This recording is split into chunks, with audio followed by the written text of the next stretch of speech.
नमस्कार, मैं रविश कुमार। ईडी की गिरफ्त में अरविंद केजरीवाल। चुनाव शुरू हुआ है और ईडी की कार्रवाई शुरू हो गई है। क्या यह चुनाव हो रहा है? यही इस चुनाव का लेवल प्लेइंग फील्ड है। दिल्ली के मुख्यमंत्री के घर आज दल बल के साथ ईडी की टीम पहुंच गई है। खबरें आंधी की तरह उड़ रही हैं कि केजरीवाल अब गिरफ्तार कर लिए जाएंगे, उनसे पूछताछ चल रही है। दिल्ली में राष्ट्रपति शासन लगा दिया जाएगा। पुलिस ने उनके घर को घेर लिया है। आम आदमी पार्टी के विधायक और मंत्री भी दिल्ली के मुख्यमंत्री के सरकारी आवास पर पहुंचने लगे हैं। आतिशी सिंह ने कहा है कि संविधान को बचाने के लिए हम लोग यहां जमा हुए हैं। दिल्ली सरकार के एक और मंत्री सौरभ भारद्वाज का मीडिया में बयान आया है कि जिस तरह से मुख्यमंत्री के घर के अंदर पुलिस है, लगता है कि रेड मारी गई है और हो सकता है कि गिरफ्तार भी कर लिए जाएं। आम आदमी पार्टी ने अभी से इसे राजनीतिक अभियान में बदलना शुरू कर दिया है। उसे भी लगने लगा है कि केजरीवाल की गिरफ्तारी हो सकती है। इसलिए जोर दिया जा रहा है कि केजरीवाल को गिरफ्तार तो कर लेंगे, लेकिन केजरीवाल की सोच को गिरफ्तार नहीं कर पाएंगे। इसी लाइन पर पंजाब के मुख्यमंत्री भगवंत सिंह मान ने भी ट्वीट किया है। चुपचाप यहाँ पे किनारे खड़े हैं, कोई कुछ नहीं कर रहा है, चुपचाप खड़े हैं। हम यहाँ पे दिल्ली के मुख्यमंत्री अरविंद केजरीवाल जी को बिल्कुल नाजायज तरीके से, गैर कानूनी तरीके से, बिना किसी सबूत के ईडी गिरफ्तार करने की कोशिश कर रही है। पूरी भारतीय जनता पार्टी के इशारों पर आज ईडी काम कर रही है और आप यहाँ पे देखिए पूरी पुलिस की छावनी बना दी गई है और हम चुपचाप यहाँ खड़े हैं और पुलिस हमें हटा रही है। तो मैं तो ये कह रही हूँ कि दिल्ली पुलिस जो आज यहाँ खड़ी है, इनको दिल्ली की महिलाओं की रक्षा के लिए खड़ी होनी चाहिए ना। और दिल्ली के मुख्यमंत्री आज ये भारतीय जनता पार्टी नरेंद्र मोदी जी ये चाहते हैं कि किसी भी तरीके से अरविंद केजरीवाल जी को गिरफ्तार करें ताकि वो लोकसभा चुनाव से बाहर रहे। लेकिन अरविंद केजरीवाल जी एक सोच है, विचारधारा है, आप उनको गिरफ्तार कर सकते हो लेकिन उस सोच को गिरफ्तार नहीं कर सकते हो। और हम सब निहत्थे, देखिए बिल्कुल निहत्थे सब खड़े हैं, बिल्कुल चुपचाप खड़े हैं ना, नारा लगा रहे हैं कि हमारे पास देश में खड़े होने का भी अधिकार नहीं है। ये क्या कर रही है भारतीय जनता पार्टी? नरेंद्र मोदी जी क्या करना चाहते हैं? देश में आचार संहिता लगी हुई है, इलेक्शन कमीशन सो रहा है। जिस तरीके से आज ईडी सीएम साहब के यहाँ पे रेड डाल रही है, मतलब पूरा एकदम पारदर्शी तरीके। आम आदमी पार्टी ईडी को लेकर आक्रामक रही है। मंत्री आतिशी सिंह ने प्रेस कॉन्फ्रेंस कर पूछा कि जो आपने आम आदमी पार्टी के नेताओं के घर पर, उनके ऑफिस में, उनके लॉकर में, उनके पैतृक गांव में छापे मारे, उनमें क्या एक पैसे की भी रिकवरी हुई है? आम आदमी पार्टी ने अपने कार्यकर्ताओं को दिल्ली के मुख्यमंत्री के आवास पर बुला लिया है। केजरीवाल के घर के बाहर रैपिड एक्शन फोर्स की तैनाती भी कर दी गई है। उनकी कानूनी सलाहकार की टीम प्रयास में है कि सुप्रीम कोर्ट में अर्जेंट सुनवाई हो जाए, मगर चर्चा चल रही है कि उससे पहले केजरीवाल गिरफ्तार कर लिए जाएं। आज मैं ईडी से ये पूछना चाहती हूं, ईडी जो भारतीय जनता पार्टी का आज एक राजनीतिक हथियार बना हुआ है, कि ये तो बताइए कि आपकी सैकड़ों रेड के बाद आज आप जो समन पे समन भेज रहे हैं, ये तो आप बताइए कि आपको कितने पैसे मिले, अभी तक कितना पैसा रिकवर हुआ, अभी तक कितना प्रोसीड्स ऑफ क्राइम मिला। जो छापे मारे आपने आम आदमी पार्टी के नेताओं पे के घर पर, उनके ऑफिस में, उनके लॉकर में, उनके पैतृक गांव में, क्या 1 रुपए की भी पैसे की रिकवरी हुई है? नहीं हुई है। ईडी अपने प्रेस रिलीज में लिखने लायक तक पैसे रिकवर नहीं कर पाई है।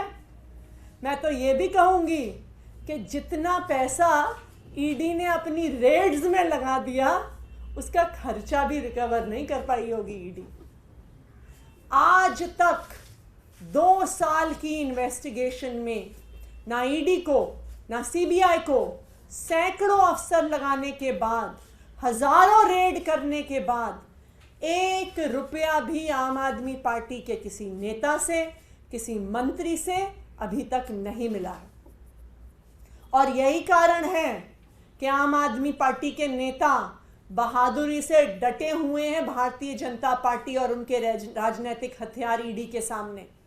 वरना जिन जिन पार्टियों के नेताओं ने भ्रष्टाचार किया है, जैसे ही उन पर ईडी की रेड होती है, जैसे ही उन पर ईडी का केस होता है, जैसे ही उनको ईडी का समन आता है, वो अगले दिन भारतीय जनता पार्टी का पटका पहन लेते हैं, भारतीय जनता पार्टी की टोपी पहन लेते हैं और भारतीय जनता पार्टी में शामिल हो जाते हैं।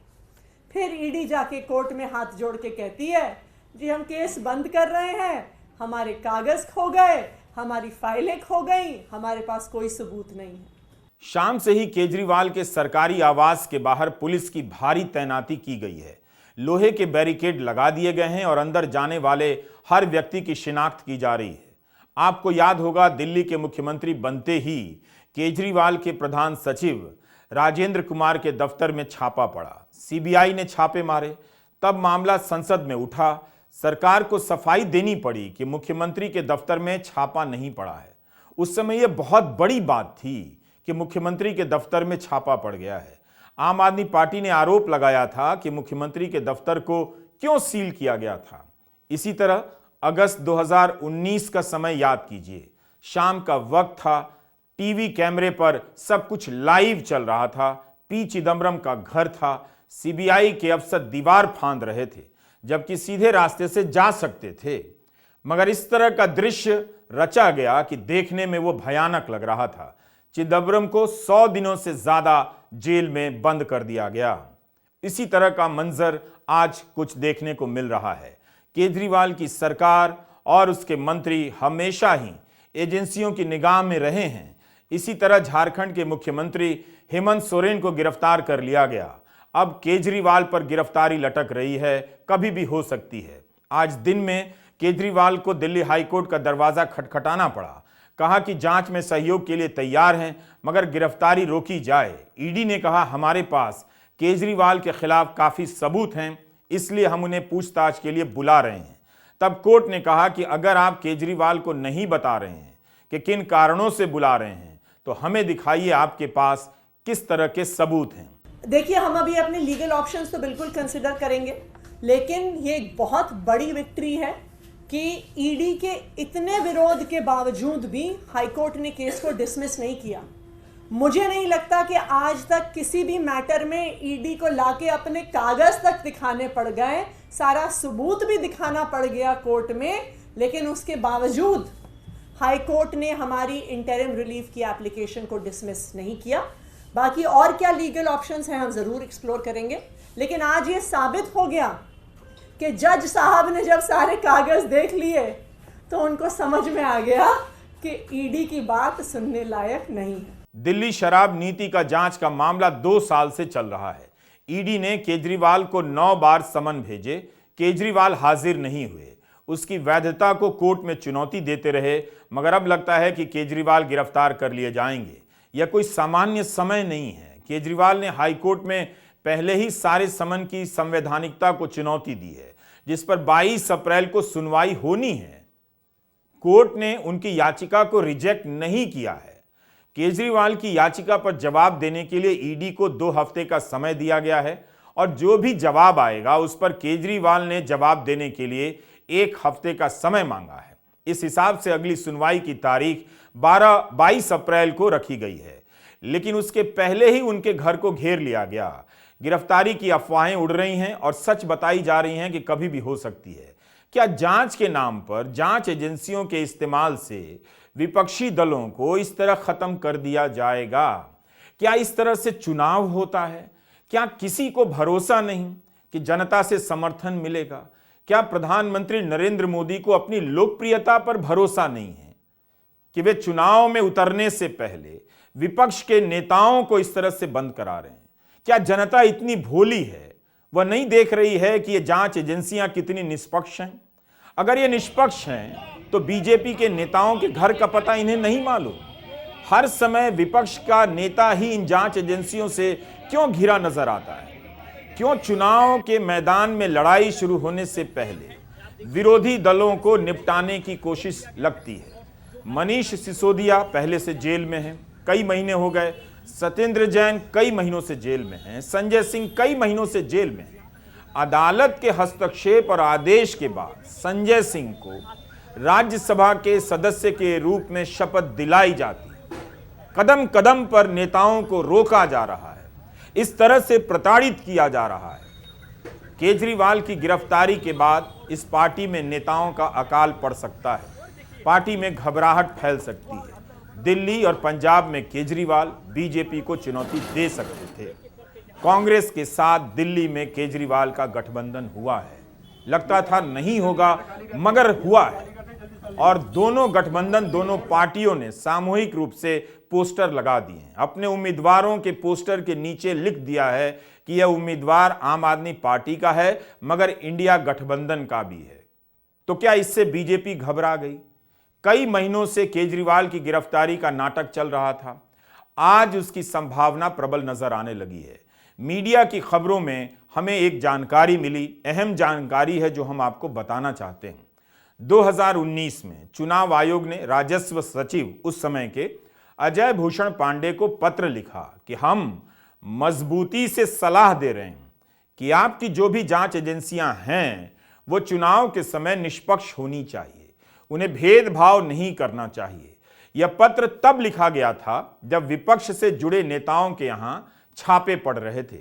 आचार संहिता लागू होने के बाद भी छापे पड़ रहे थे। इसके जवाब में राजस्व विभाग ने कहा था हमारी कार्रवाई निष्पक्ष होती है। तब आयोग ने कहा था कि इसकी जानकारी आप हमारे अफसरों को देते रहेंगे। लेकिन चुनाव हो या कुछ भी हो, विपक्ष के नेताओं पर जांच एजेंसियों का धावा कभी रुका ही नहीं।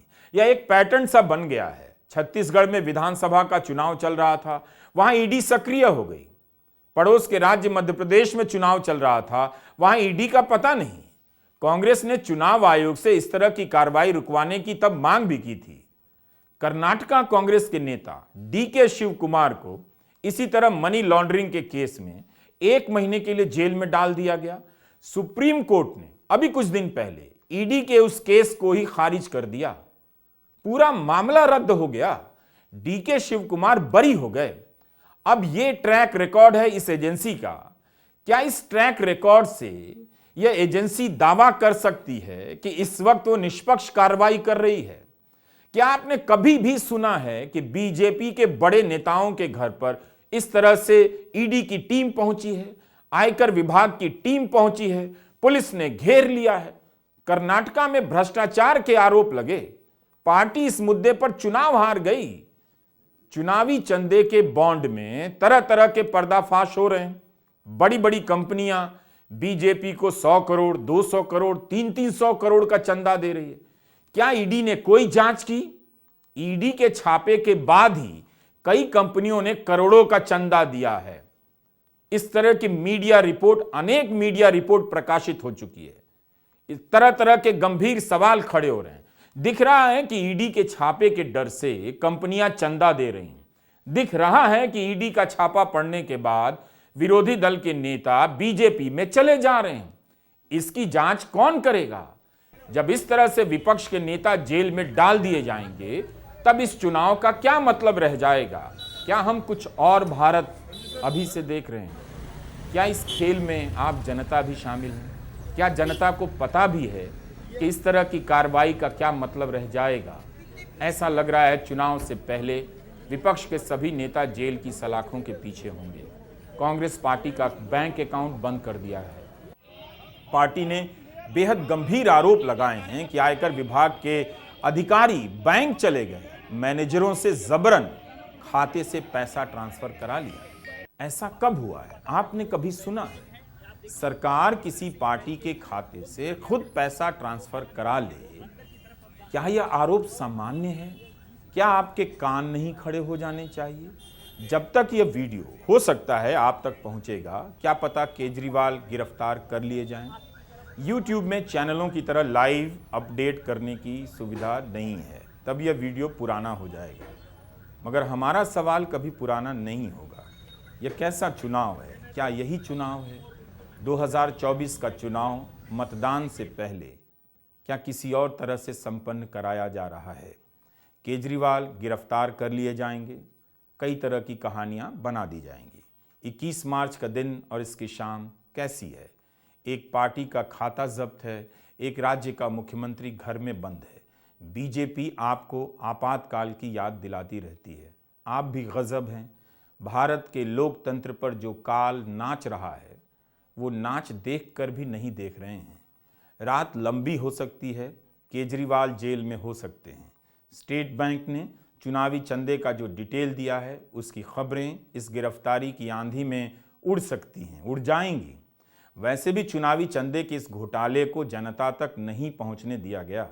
मीडिया ने बहुत बेईमानी कर ली इस देश के लोकतंत्र के साथ, इस देश की जनता के साथ।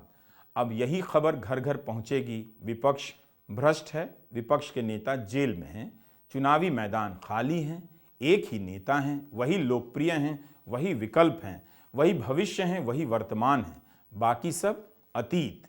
इन हालात में किसी का दिल नहीं घबराता है। मुझे नहीं लगता वो अंकिल भी भीतर भीतर कांपता होगा, घबराता होगा, जो दिन भर हाउसिंग सोसाइटी में झूठ फैलाता है, बस खुलकर इन दिनों कुछ कह नहीं पाता है। नमस्कार, मैं रवीश कुमार।